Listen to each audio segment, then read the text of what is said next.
Lesson 7, Naming and Formula Writing for Covalent Compounds. Naming covalent compounds, what you need to do first is name the least electronegative atom first, so that's one with the smallest electronegativity. You'll add prefixes to indicate the number of atoms. We do not need to write the prefix mono for the first element. You will write the first symbol of the second element and you will then add "ide." And all of the subscript or the prefixes are all down here, 1 through 10. So if we needed to write the name for this compound, C is carbon. We do not need to add mono because it is the first element. And we would have carbon, 4 is tetra, and this is chlorine. It would become chloride, and we end up with carbon tetrachloride. How about N2O? N is nitrogen. There are 2 of them, so we would have dinitrogen and 1 oxygen.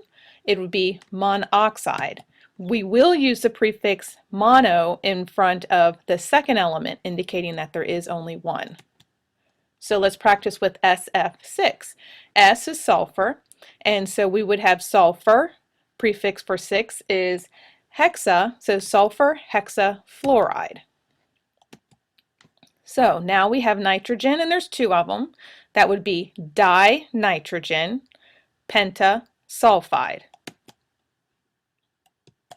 So let's check your understanding. If we have H2O, otherwise known as water, this would be dihydrogen monoxide. So let's write chemical formulas for covalent compounds.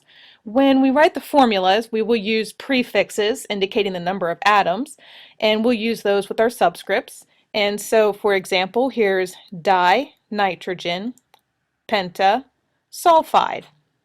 I don't know why I put oxide, but this would be sulfide. So here's an example for carbon monoxide. We don't need to put the mono in front of the C because it is the first element written. So here's carbon dioxide. How many carbons? 1. How many oxygens? Di means 2. So it's carbon dioxide. How about phosphorus trihydride? Phosphorus, there's only 1, so that's P. Tri means 3. Hydride is hydrogen, so that would be PH3. So let's check your understanding. If I have dinitrogen trioxide, how many nitrogens? 2. How many oxygens? 3. So it'd be N2O3.